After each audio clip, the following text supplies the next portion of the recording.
according to the Vedic principles, when a worshipper worships a particular demigod, he also conducts some ritual for Narayana, Yagyeshvara. For, as it is mentioned in the Bhagavad Gita, the demigods cannot fulfill the desires of their worshippers without the sanction of Narayan or Krishna. The exact words used in the Bhagavad Gita are Mayeva Vihitan Hitan, Mayeva Vihitan Hitan, which mean that the demigods can award some benediction after being authorized by the Supreme Lord. When a demigod worshipper comes to his senses, he can reason as follows. The demigods can offer benedictions only after being empowered by the Supreme Lord. So why not worship the Supreme Lord directly? Such a worshipper of the demigods may come to the Supreme Personality of Godhead, but others, who take the demigods as all in all, cannot reach the ultimate goal. Akrūra continued to pray. My dear Lord, the whole world is filled with the three material modes of nature, namely goodness, passion, and ignorance. Everyone within this material world is covered by these modes. From Lord Brahma down to the non-moving plants and trees. My dear Lord, I offer my respectful obeisances unto you because you are beyond the influence of the three modes. Except for you, everyone is being carried away by the waves of these modes. My dear Lord, fire is your mouth, the earth is your feet, the sun is your eye, the sky is your navel, and the directions are your ears. Space is your head, the demigods are your arms, the oceans and seas are your abdomen, and the winds and air are your strength and vitality. All the plants and herbs are the hairs on your body. The clouds are the hair on your head. The mountains are your bones and nails. The days and nights are the blinking of your eyelids. Prajapati, the progenitor, is your genitals, and the rains are your semen. My dear Lord, all living entities, including different grades of demigods and different grades of overlords, kings, and other living entities, are resting in you as parts and parcels of the big unit. One cannot know you by experimental knowledge. One can simply understand your transcendental existence to be like the great ocean, in which different grades of living entities are included, or like the udumbara fruit, out of which small mosquitoes come. My dear Lord, whatever eternal forms and incarnations you accept when you appear in this world are meant for for relieving the living entities of their ignorance. I'm just going to say that again. My dear Lord, whatever eternal forms and incarnations you accept when you appear in this world are meant for relieving the living entities of their ignorance, illusion, and lamentation. All people, therefore, can appreciate the incarnations and pastimes of your Lordship and eternally glorify your activities. No one can estimate how many forms and incarnations you have, nor can anyone estimate the number of universes that are existing within you. Let me therefore offer my respectful obeisances unto the fish incarnation, who appeared in the ocean of devastation, although your Lordship is the cause of all causes. Let me offer my respectful obeisances unto the Hayagriva incarnation, who killed the two demons Madhu and Kaitaba. Let me offer my respectful obeisances unto you, who appeared as the gigantic tortoise that held up the great mountain Mandara, and who appeared as the boar that rescued the earth planet, which had fallen into the water of the Garbhodaka.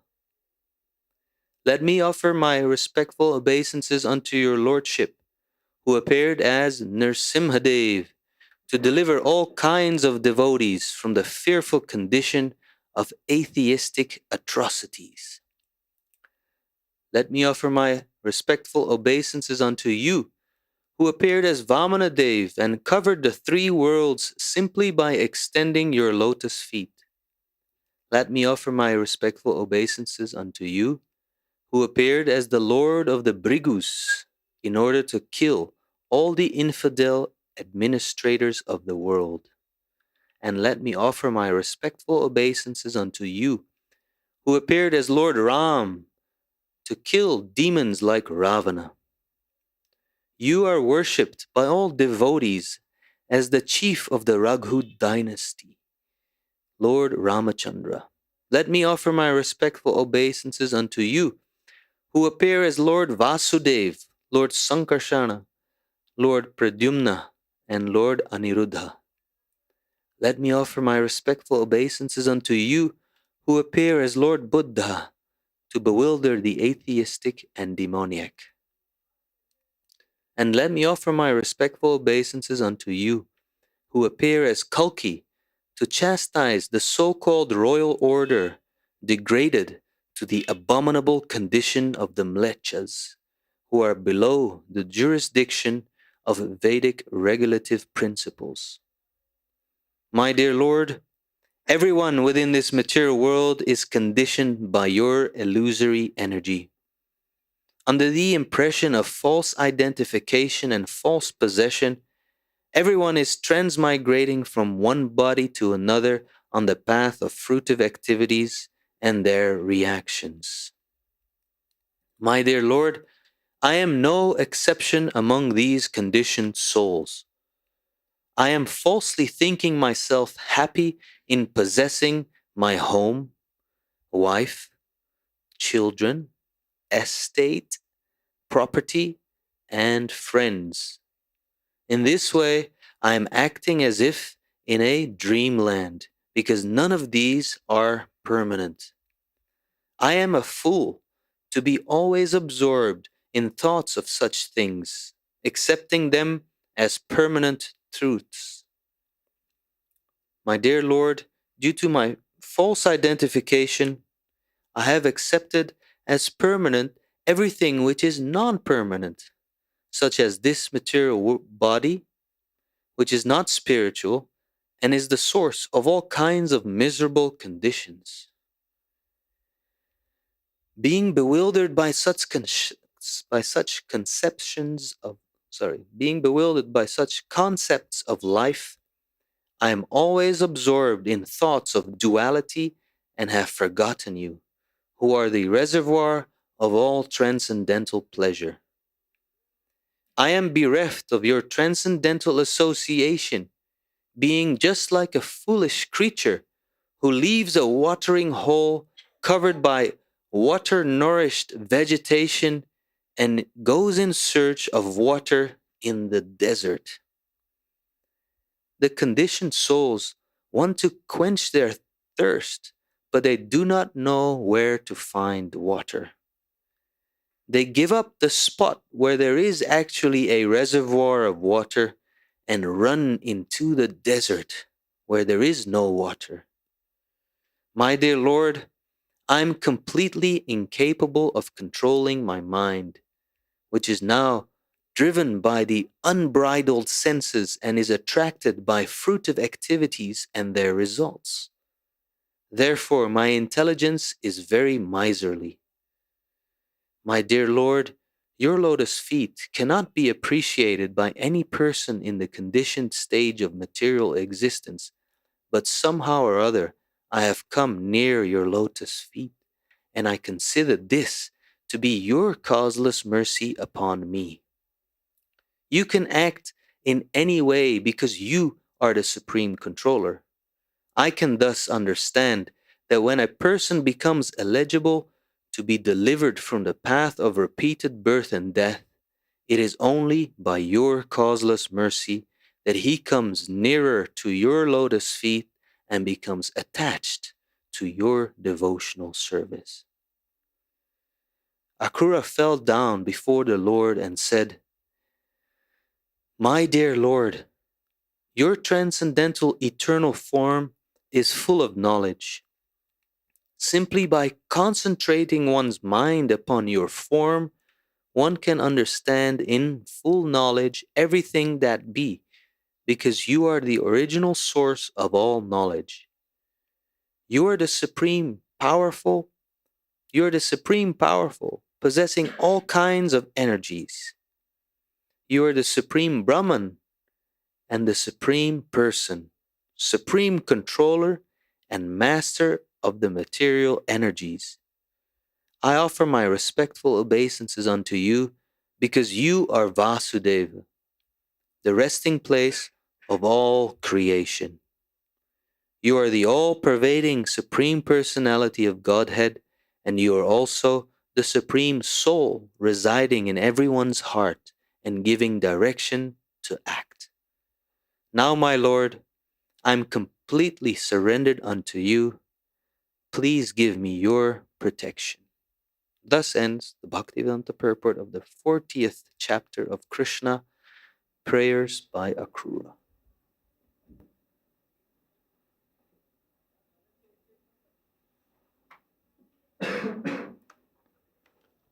Thank you. Om Jnana-timidantasya Gyananjana Shalakaya Chakshurmilitam Jena Tasmai Shri Gurave Namaha. Shri Chaitanya Manopistam Sthapitam Jena Bhutale Swayam Rupakadamahyam Tadhati Shapatantikam Vandehang Shri Guru Shri Jatapada Kamalang Shri Gurun Vaishnavamscha Shri Rupam Shagrajatam Shahagana Raganatan Vitam Stam Sajivam Sadvaitam Savatutam Parijana Sahitam Krishna Chaitanya Devam Shri Radha Krishna Padan Shahagana Lolita Sri Vishakhan Vitamscha He Krishna Karuna Sindho Deenabandho Jagatpate Gopesha Gopika Kanta Radha Kanta Namostute Tapta Kamshana Gaurangi Radhe Vrindavaneshwari Prashabhanu Sute Devi Pranamami Hori Priye Vancha Kolpatarubhyascha Kripa Sindho Bhyevacha Patitanam Pavanebhyo Vaishnavebhyo Namo Namaha. Shri Krishna Chaitanya Prabhu Nityananda Shri Advaita Gadadhar Shivasadi Gaur Bhaktarinda Hare Krishna Krishna Krishna Hare Hare Hare Rama Rama Rama Hare Hare. The prayers by Akrūra are all highly significant. Each prayer is full of transcendental understanding. This is the nature of Srimad Bhagavatam. It's full of prayers offered by different devotees and giving us sublime transcendental knowledge. The Akrūra begins, and these are all realized understandings spoken by a pure devotee of the Lord, Jnana Vairagya Yuktaya. When devotional service is there, it's not that devotional service is just some sentiment, some nice feeling, sublime feeling, but Jnana Vairagya Yuktaya, detachment and transcendental knowledge are also included. So Akrūra is speaking from the platform of perfect knowledge. He begins by offering obeisances to the Lord as the cause of all causes. Hetu hetu, akila hetu hetu, the cause of every other cause. He's the cause of Brahma, and Brahma's the cause of everything else. All the elements of creation come from the Lord. Earth, water, fire, air. In Sankhya philosophy, we'll find the mind, the senses, the sense objects, the presiding deities of the senses. 26 elements are to be counted. And they all come from the transcendental body of the Lord.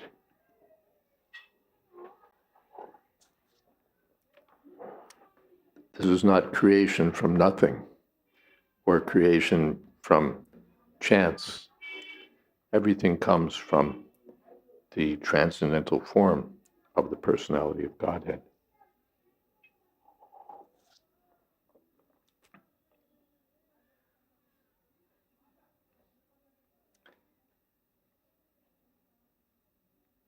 The Lord is beyond the modes of nature, and those who are bound by the laws of nature can't understand the Lord. The elements of creation can't know the Lord because they're just dull matter, and those who are bound by dull matter or by the modes of nature can't understand the Lord.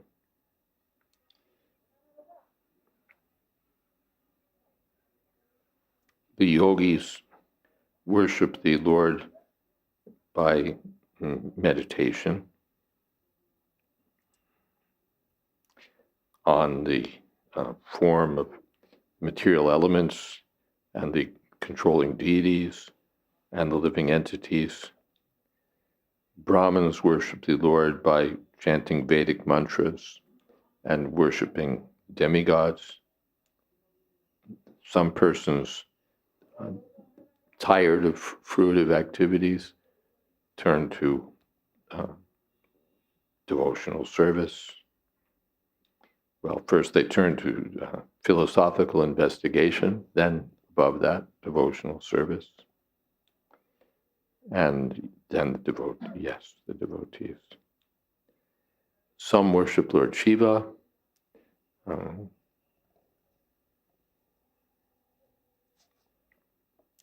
Who are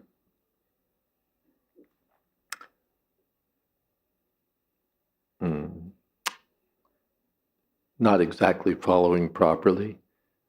Mayava vihitan hitan, but everything is actually coming from Krishna. So indirectly, those who are worshiping the demigods, tepi mam eva kontiya, are worshiping Krishna, but avidhipurvakam, not exactly in the right way.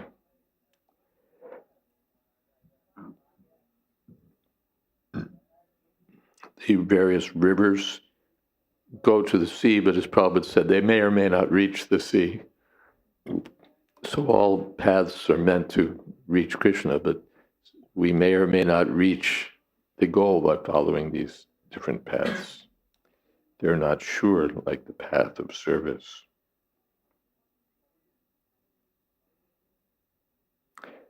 Then the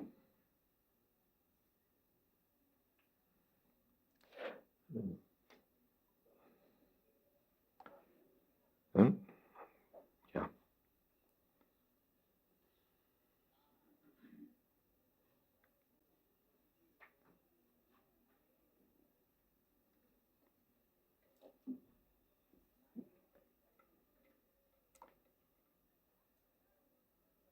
Again, everyone is entangled in the modes of material nature.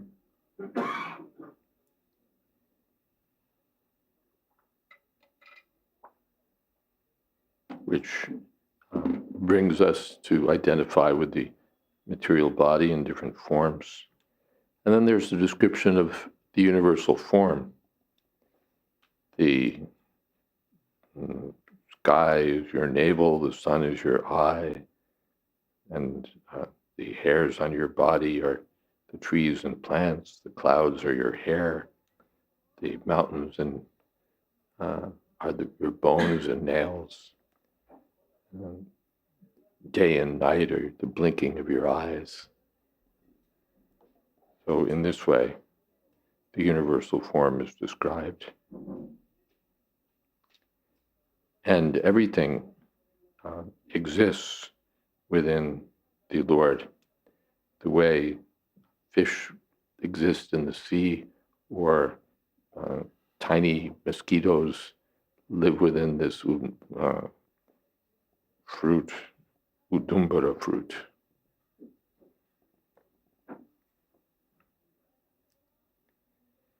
Then you appear in different forms, different incarnations which cleanse the hearts of the devotees who chant the Lord's glories. The Lord appears as Matsya, Kurma, Varaha, Nrsinga, Vamanadev, Parshuram, Brigupati, Lord Ramchandra, Vasudev, Sankarshan, Pradumna, Aniruddha, Buddha, and finally Kalki. Then he says that all living beings are bewildered. What is that? Tribir Gunamayar Bhavars Ebi Sarvamidam Jagat Mohitam Nabijanati Mame Bhyaparamabhyam. Everyone's bewildered by Maya and thinking in terms of I and mine. And he says, I'm also one of those fools. Akrūra doesn't exempt himself.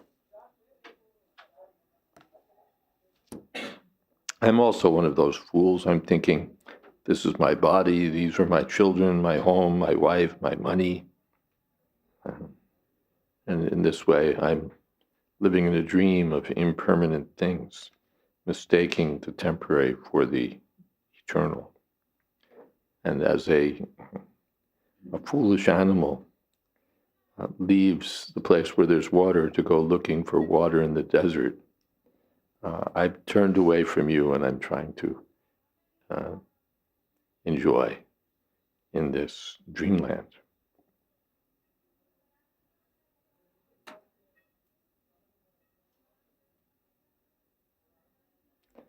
So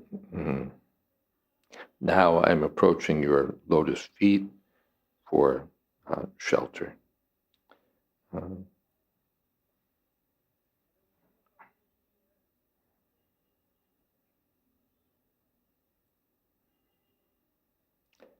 Please protect me. All right, are there some comments or questions?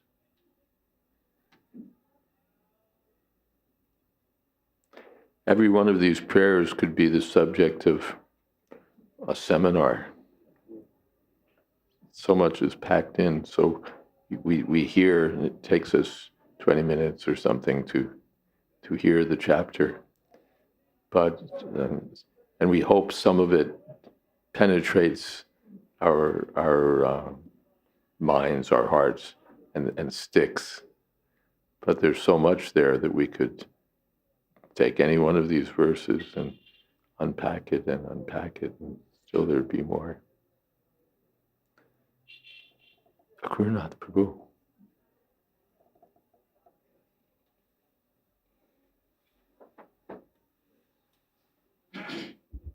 I was thinking how Vandanam is one of the limbs of devotional service, and that the Srimad Bhagavatam is full of all these instructive prayers by different people in different situations. And so Vyasadeva gives us a story when it happens, the story is often part of a longer narrative of an answer to a question of King Parikshit, and then the prayers themselves, we can memorize them and recite them, and that's Smaranam also, Krishna Smaranam. Yeah, that's right. And Akrūra is the exemplar for offering prayers. There are 9 items of devotional service: Shravanam, Kirtanam, Smaranam, Vandanam, Dasyam, so on. So each one of them has an exemplar. The Parikshit attained perfection by hearing, Shukadeva Goswami by speaking, Prahlad Maharaj by remembering, and Akrūra by prayers. He's the standard example of perfection through prayer. So prayer, yes. Prayer is one of the direct items, 9 items of devotional service. And one can achieve perfection by 1 or 2 or all 9. Every one of them is powerful. So these, yes, Bhagavatam is full of prayers and we can recite them. Yes.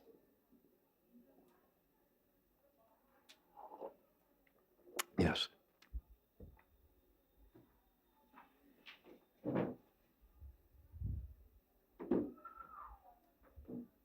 Hare Krishna.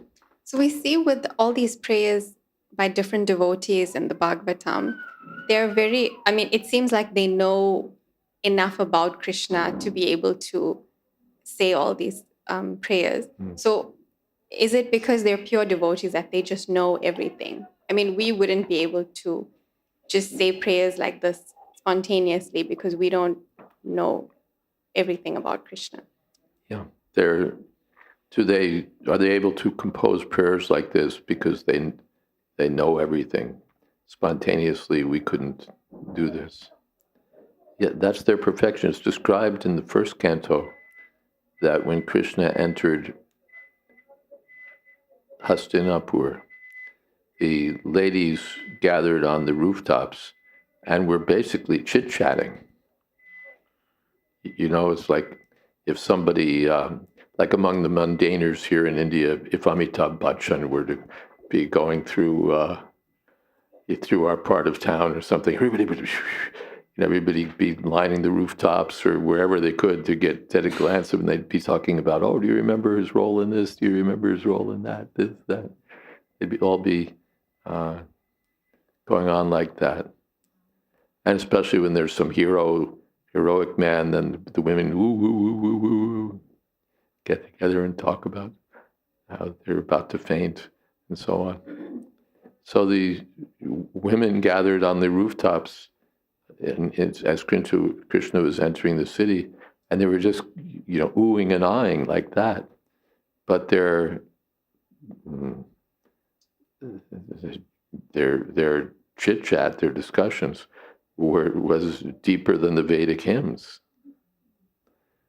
The Vedic hymns are, indirectly glorify the Supreme Personality of Godhead. They only touch upon the personal glories of the Lord amidst volumes of text about fruitive activities and mental speculation and so many things. But these devotees are in the stage of perfection. And so, yes, they know everything. What is that? Sasarva vid bhajati mam sarva bhavena bharat. The devotee knows everything. Yasmin vigati sarvameva vigata bhavati. So, yes, they're fully enlightened.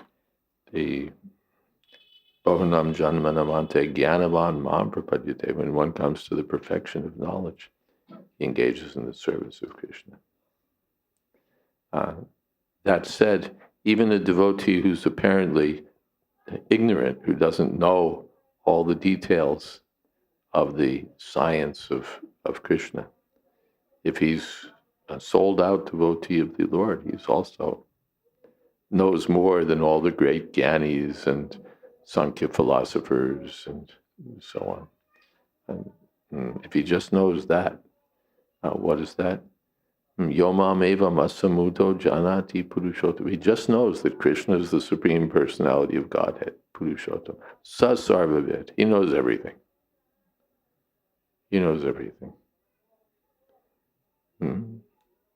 So sarvavid bhajati mam. And therefore it's not theoretical, he acts. Sarvabhavena part, with pure devotional love.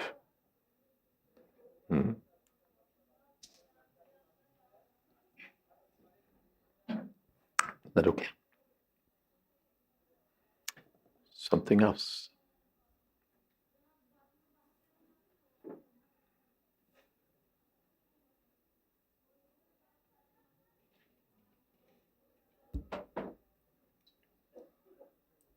Yeah, what struck me in these prayers is how much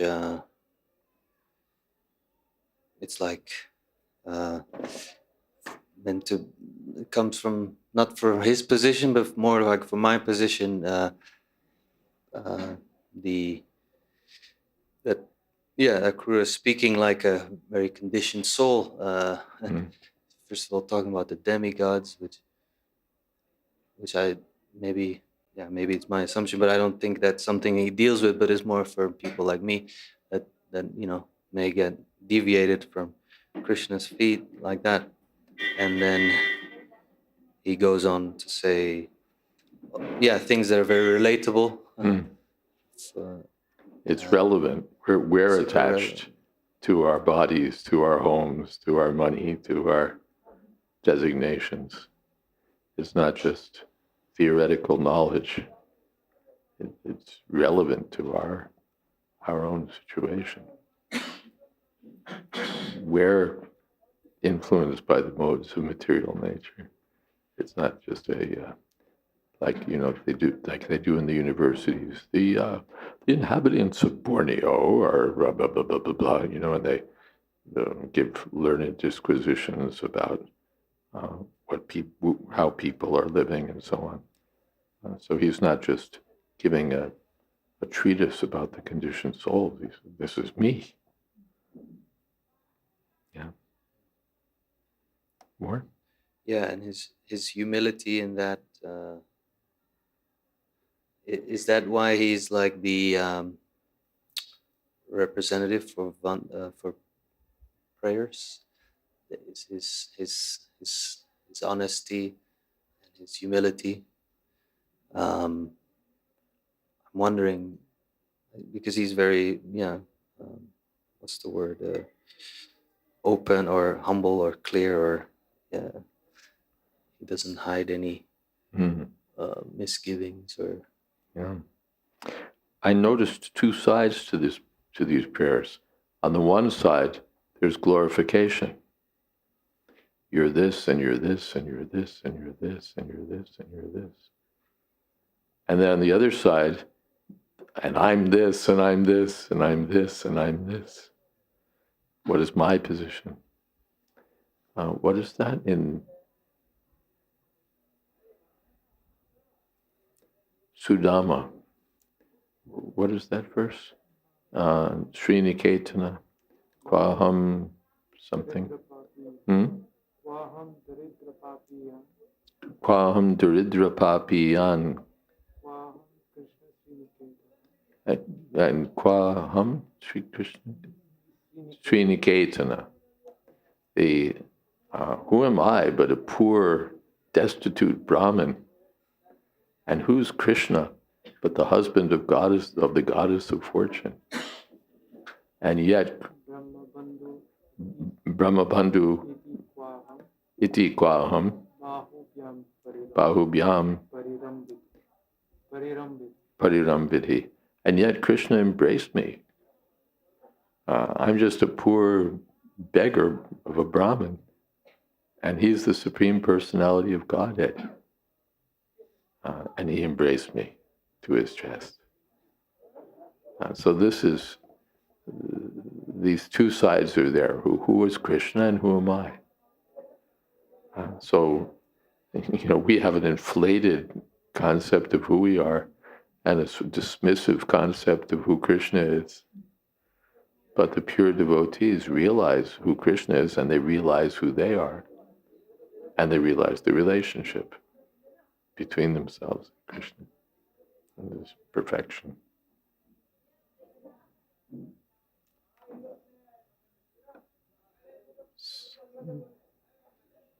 Thank you for that verse. Someone else? Hare Krishna Maharaj. In the Bhagavad Gita, it's mentioned that Arjuna is a great devotee of Krishna, but he was put in ignorance to play the role so that he can get to understand the instructions of Krishna. So does it mean that all the pastimes that happen in the Srimad Bhagavatam, also these personalities are being put to ignorance to give us some lessons?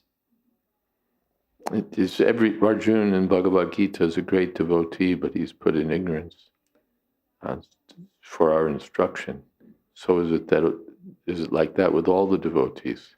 No, some of them don't show signs of being in ignorance. Many of them do. But the Lord has other kinds of pastimes also. Ignorance, even sometimes the devotees, just like Yashodamai, sometimes appears not to know that Krishna is the Supreme Personality of Godhead. But that ignorance is not the ignorance of tamagun or the ignorance caused by maya or illusion. That's all transcendental.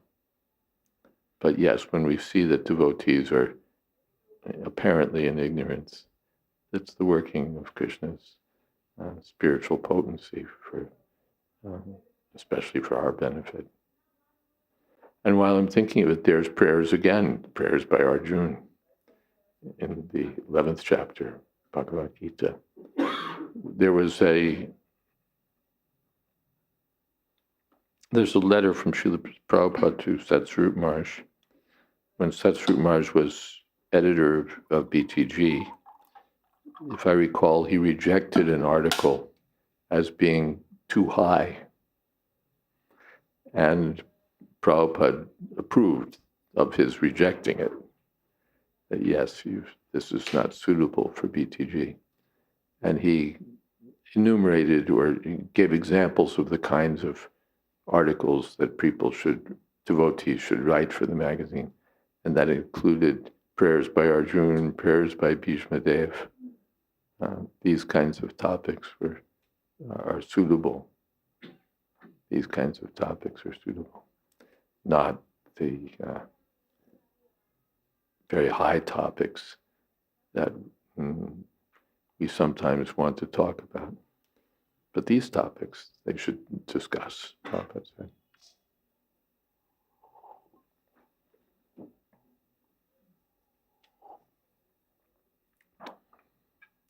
Srila Bhaktisiddhanta Saraswati Thakur went to Radha Kund and spoke about the Upanishads, spoke from the Upanishads.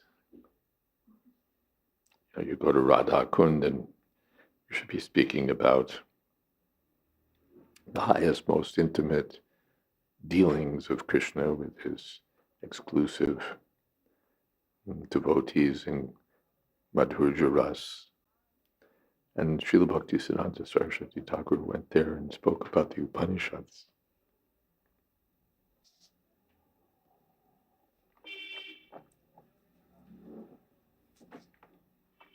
Which is what we call in America putting it in their eye.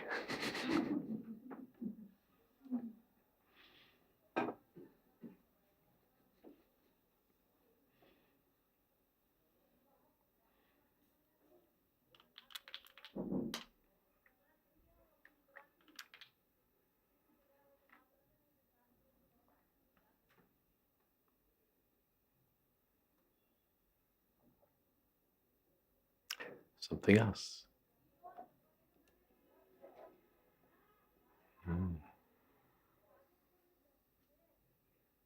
Yes.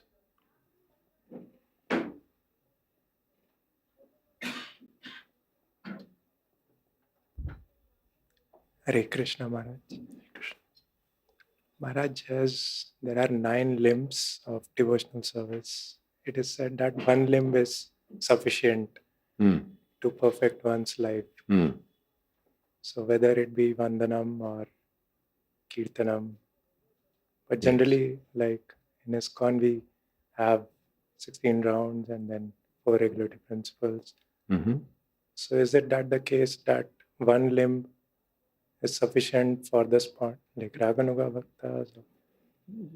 It's said that one limb is sufficient for perfection in devotional service. But in ISKCON, we have 16 rounds, and we have Mangalarti, and we have all these things. Well, what happened to one limb being sufficient? One limb is sufficient if you're fully absorbed in it. If you're fully absorbed in hearing, you can attain perfection. If you're fully absorbed in chanting or remembering, or offering prayers, you can attain perfection. But who among us is fully absorbed in any of these limbs? We're absorbed in Kam, Krodh, Lobh, Mada, Moha, Matsarya. We're absorbed in lust, anger, greed, illusion.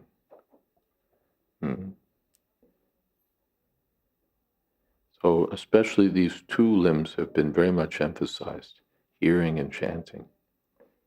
Sri Chaitanya Mahaprabhu emphasized hearing and chanting. Srila Prabhupada emphasized hearing and chanting. These are most accessible, especially Sakyamat and Niveda. These are for those who have high qualifications. But this we can do. We can hear, we can chant. And even if we just try to hear all day, we won't. We'll want to take a break and we'll want to hear some chit-chat. It's not that after 3 or 4 days, Maharaj Parikshit expressed impatience and said, could you just give a little ordinary news?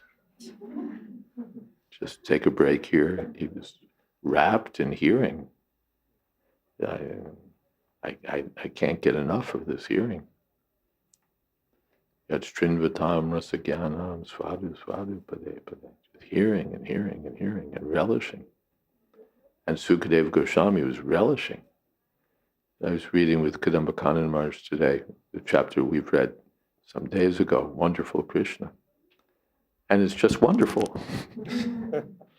how Sukadeva Goswami was taking pleasure in describing that Nanda Maharaj is, all the cowherd men are approaching Nanda Maharaj and they're bewildered that on the one side, look at what he's done. He's killed this demon, Putana, and Dhenukasura, and this Vatsasura and Bhakasura, and now he's lifted Govardhan Hill. He can't be an ordinary boy. He's got to be the Supreme Personality of Godhead. He must be. But how could he be the Supreme Personality of Godhead? Why would the Supreme Personality of Godhead be living in this cowherd village and spending time with totally unqualified cowherd people? And playing in the mud of Vrindavan and doing so he can't be the Supreme Personality of Godhead. He must be an ordinary boy. But then again, he did lift it to go to Govardhan Hill, and he did hold it. So they were going on this way. On the one side it looks like this, but on the other side it looks like that. They were going on and speaking about Krishna in this, what can we say, doubtful way. How could he be God? But how could he not be God? But how could he be God? They were seeing all of these wonderful things, but they were seeing what a wonderful child Krishna was. And they went to Nanda Maharaj because even Krishna was respectful to Nanda Maharaj, so they thought, well, Nanda Maharaj must be a good authority to clear our doubts.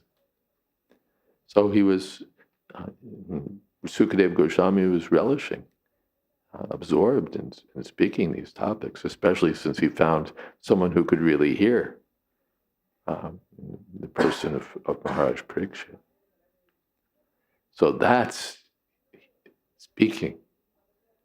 That's kirtanam. And Parikshit Maharaj's hearing is real hearing. I'm not disturbed by hunger, by thirst, by worries about the snake bird. I just want to hear. Just keep speaking. And how would Sukadev not feel inspired to go on speaking? So that's perfection. We're after 20 minutes in the Bhagavatam, we're fidgety. We're checking our cell phone messages.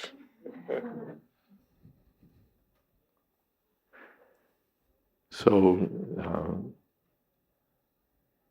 the Acharyas and Srila Prabhupada have given us the right medicine or the right formula, the right prescription. So again, it's not that we go into the drugstore and say, what's the most powerful medicine you have? But we go with the doctor's prescription. Take this for this, take this for this, take this for this. Something for your lungs and something for your blood pressure and something for this and something for that. Get you back into shape.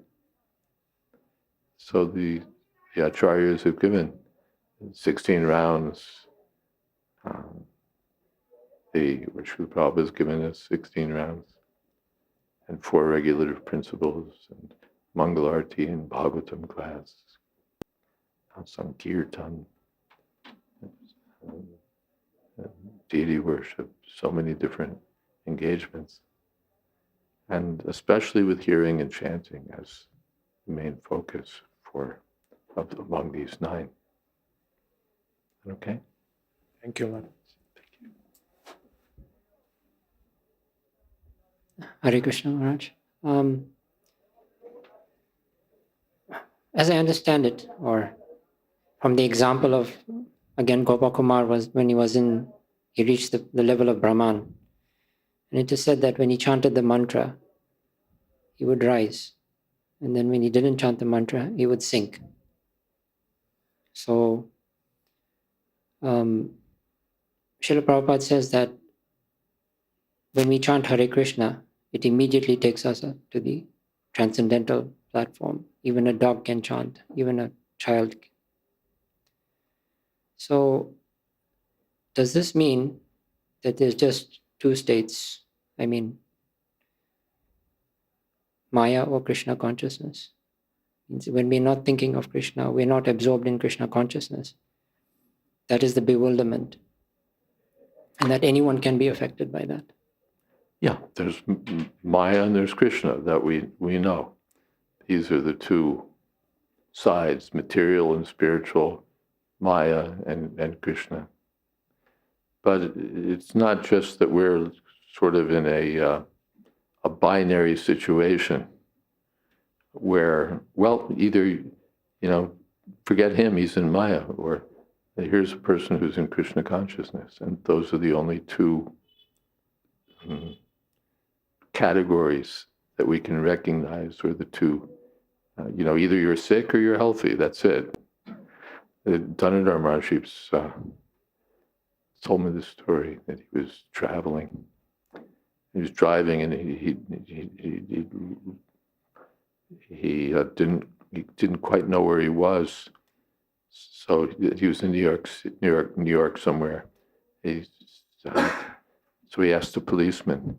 He said, "I think I'm lost."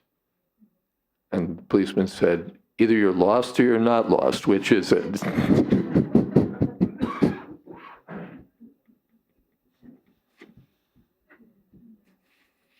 New York policeman, top of the line. So, either you're in Krishna consciousness or you're in Maya, which is it? Well, there's also a progressive cultivation.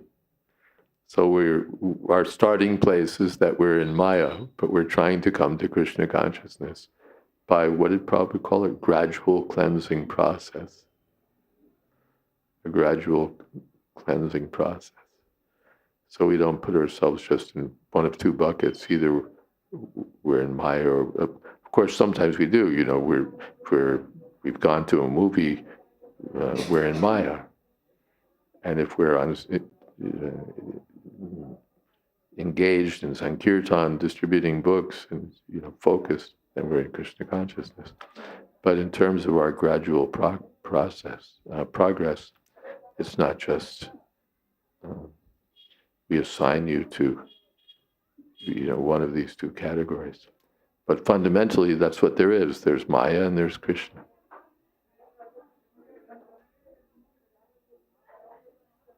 Does that address your? Yes, I mean, even during our Krishna consciousness, it is gradual. And then during that, if we engage more in this activity and we engage more in that activity, that determines our progress. Yeah. Sometimes Prabhupada, often in fact, Prabhupada in the Shastras will put it as binary. There was a fire sacrifice in New Vrindavan, late 60s, maybe. Prabhupada was performing the sacrifice himself, initiation. And he took a stick that he was using to build the fire and put it in the sand and then picked it up and said, "This is very instructive." What is that? There were some moths, dead moths, on the stick.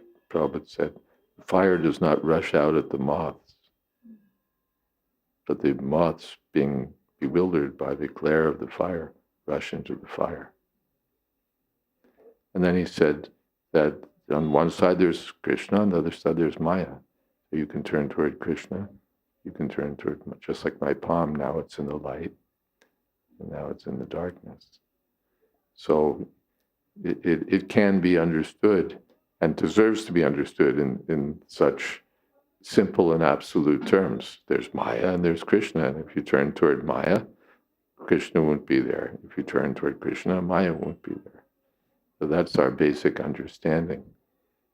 That's our basic understanding. And we should keep that understanding and not think that as we're sort of coasting along in the middle someplace, really we're in Krishna consciousness, when we're kind of not. That was one of the points I wanted to understand. So there's never a point where we can be satisfied that I have attained something. That's now I can relax. Yeah. Well, why would you want to? If you've really attained something, you don't think, well, now I can relax. You think, give me more. Mm-hmm. Now I've attained Krishna consciousness, I can relax and go have a beer and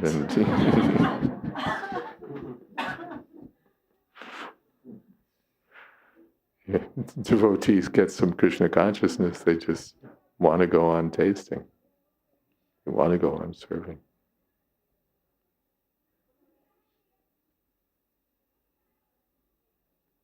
Yes. Hare Krishna. It's a related point, but I was wondering if matter and spirit are separate. Why is it so important to come to the mode of goodness to understand? If matter and spirit are separate, why is it so important to come to the mode of goodness? Because now we're in the mode of passion and ignorance. And in passion and ignorance, it's harder to understand Krishna or reach Krishna. Sattvat sanjayate jnanam. From the mode of goodness comes knowledge. A person who's in passion, he's driven around by desires and intense endeavor to satisfy a sense. It's going to be harder to understand Krishna or engage in devotional service. And in ignorance, jnana tamasa palam, one is the result of the mode of ignorance is ignorance. Dullness, what is that?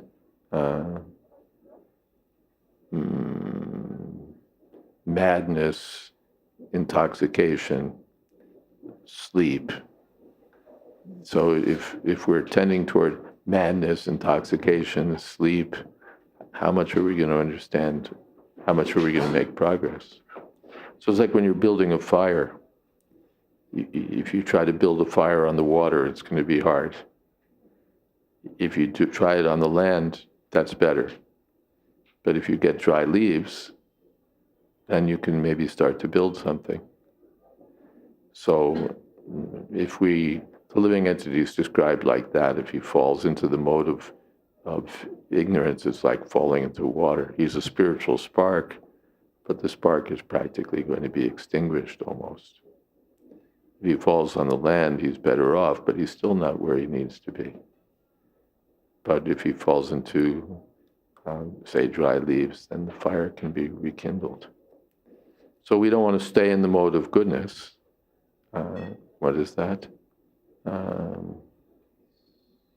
Sukha sangena badnati gana sangena chanaka.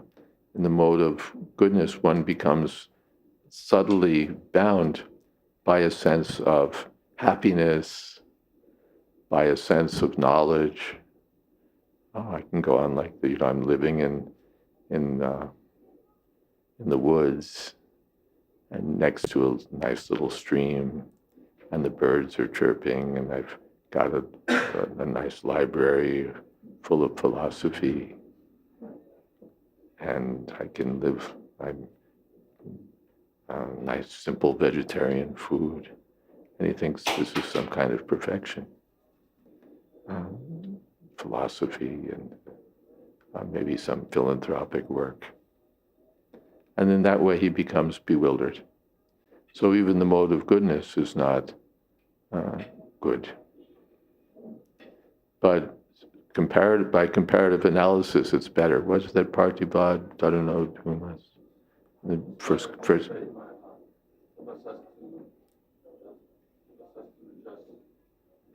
Tasmad. Yeah.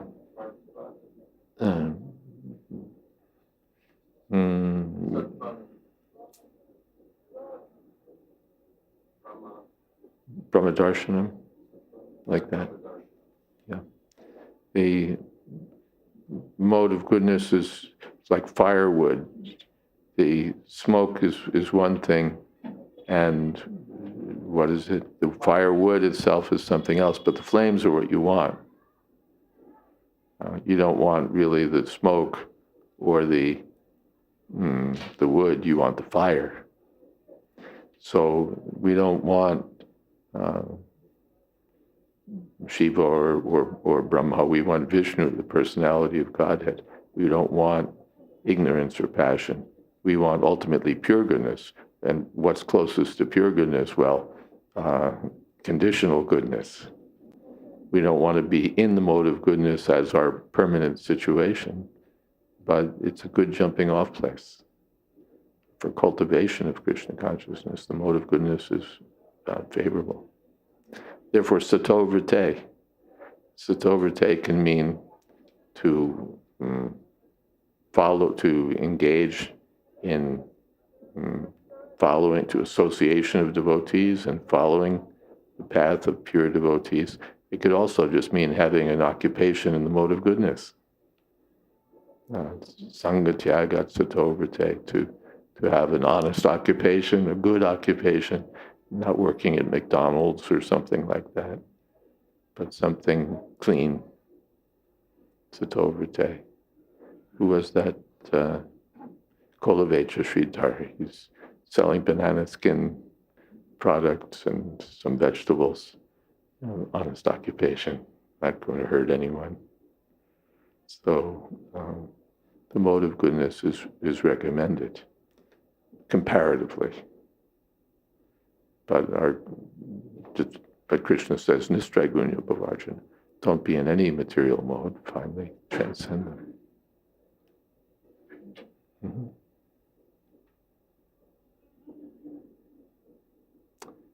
Something else?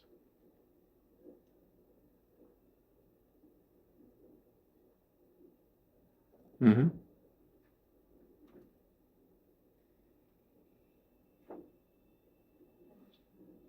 Switch.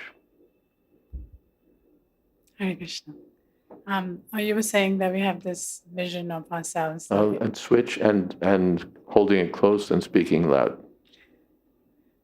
You were saying that we have this inflated view of ourselves. So I was wondering, how do we cultivate humility? We should think that we're servants of Krishna, not just to be, I'm so unqualified, I'm so unfit, I'm so fallen, all that. That's good. But ultimately, what are you going to do about it? Just to be humble. Oh, I'm so fallen. I'm so fallen. That's useless. Someone told me a joke about a Jewish woman. She was, like on the street or something, and she's sitting on the porch of a building, and she's saying, "Oi, am I miserable? Oi, oi, oi, am I so miserable? Oi, oh, I'm so suffering so much." And some shopkeeper came and gave her something to eat, and may put a coat around her shoulders. Oi, was I miserable? Oi, was I...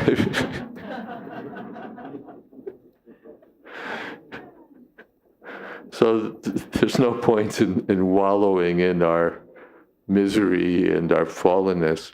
Real humility is Kodashe Vachanam Tava. Arjuna says that now I'll do what you say.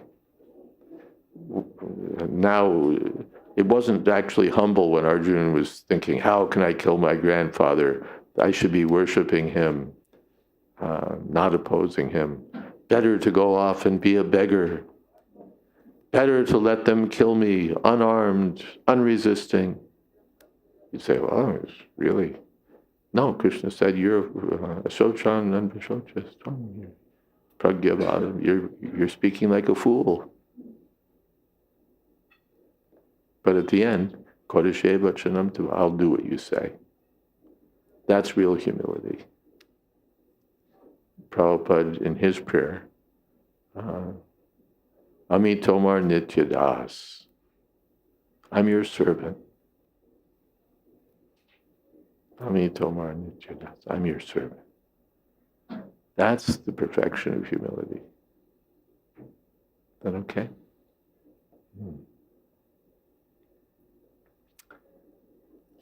Yeah. Mm-hmm.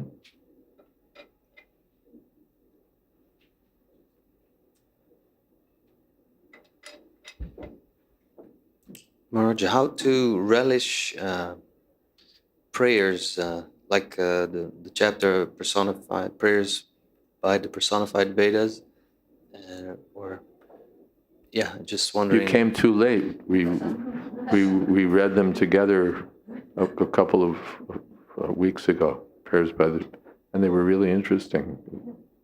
You have to go a little slow because there's a lot there. Couldn't cover a chapter in a day. But when we read these prayers and study them in the association of the devotees, then we find that something is there. And so much is there.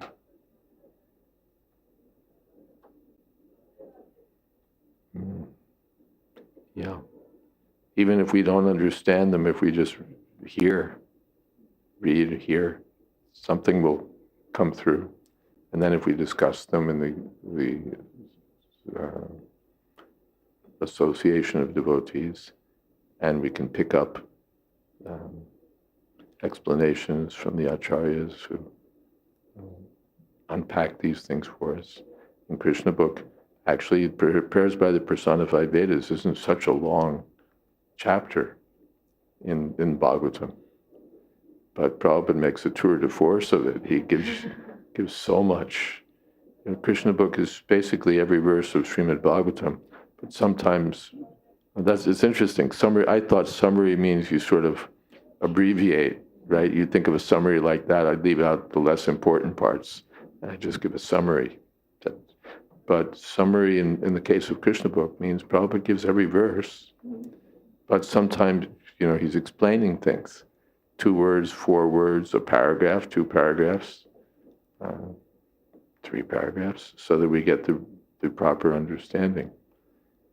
And in 87th chapter of Prayers by the Personified Vedas, a lot of paragraphs, because there's a lot to understand there. So, if we, and Prabhupada said, even about his books, just read them again and again. And we'll get more understanding.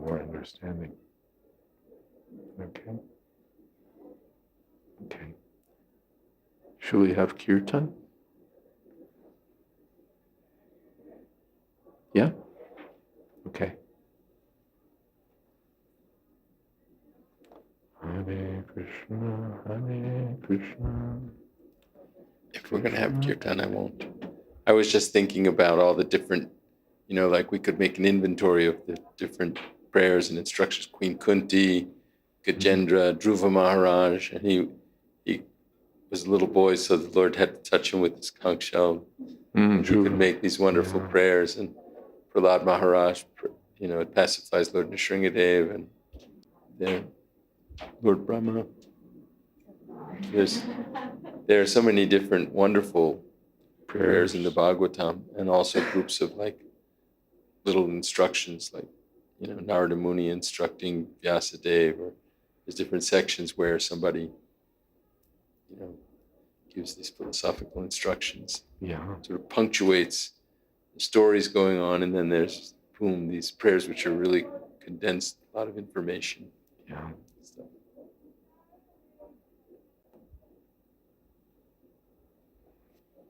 Thank you. When Prabhu was asking about the pure devotees, they know Krishna, so they can say these prayers, but we really can't because we don't know Krishna. But the prayers are teaching us how to know Krishna. So if we're, studying these prayers and also studying the mood of the devotees speaking the prayers, that's the instruction how to know Krishna and also know how to, in perspective, right? Put it in right perspective. Yeah, it's not just an intellectual study or a Sanskrit literature 201, but it's meant for introspection, for application to our own lives. Yeah. Thank you. Are you leaving? We need the microphone going that way. Yes. Hare Krishna, Hare Krishna,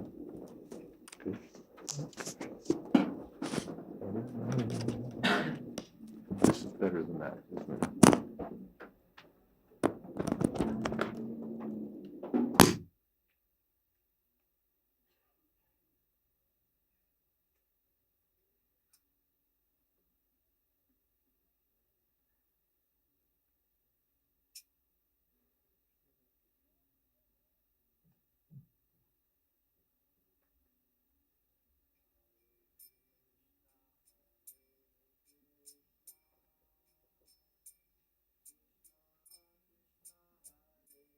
Hare Hare Rama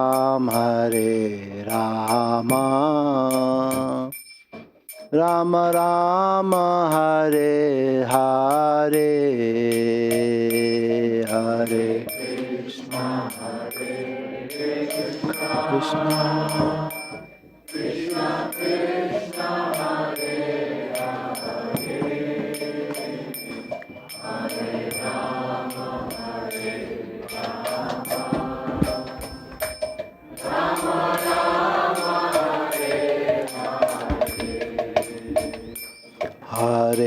Krishna Krishna Krishna Krishna Hare Hare Hare Rama Rama Rama Hare Hare Hare Krishna Krishna Krishna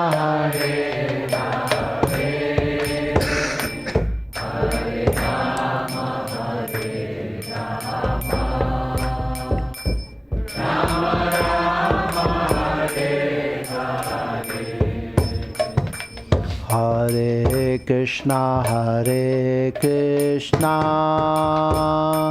Krishna Krishna Hare Hare Hare Rama Rama Rama Hare Hare Hare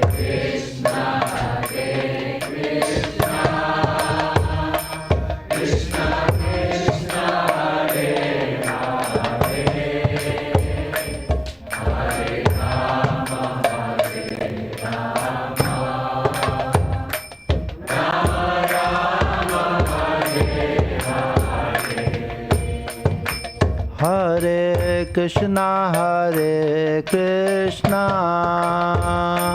Krishna Krishna Hare Hare Hare Rama Rama Rama Hare Hare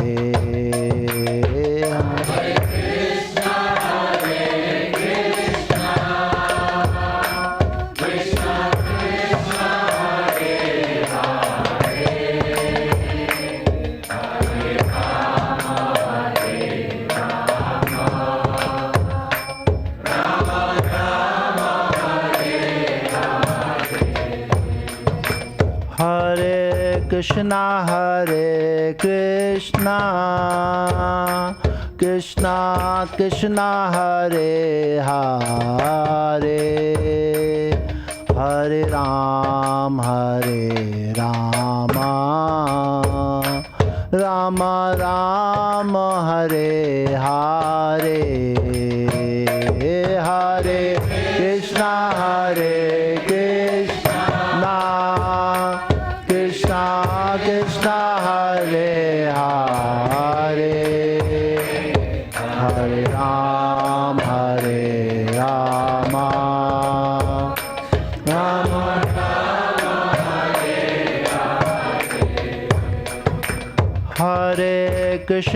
Hare Krishna Krishna Krishna Hare Hare Hare Rama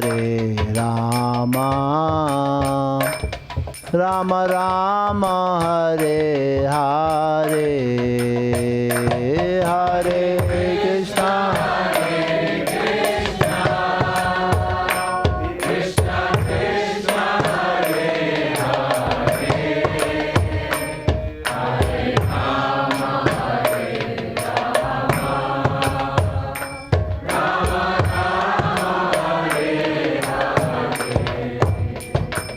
Hare Krishna Hare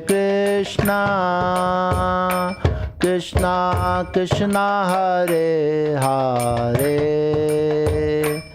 Hare Rama Rama Rama Hare Hare Hare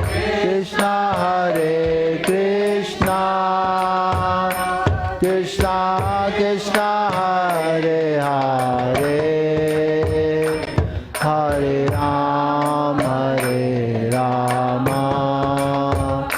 Rama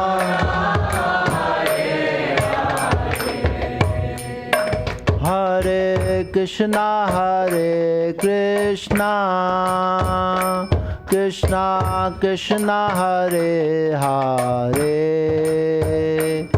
Hare Rama Ram, Hare Rama, Rama Rama, Hare Hare,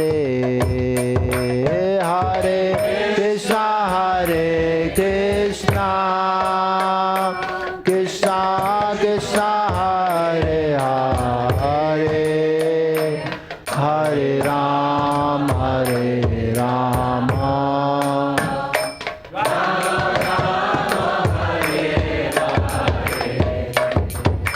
Hare Krishna, Hare Krishna, Krishna Krishna, Hare Hare, Hare Ram, Hare Rama, Rama Rama, Hare Hare, Hare Krishna, Hare Krishna, Krishna Krishna, Hare Hare, Hare Ram, Hare Rama,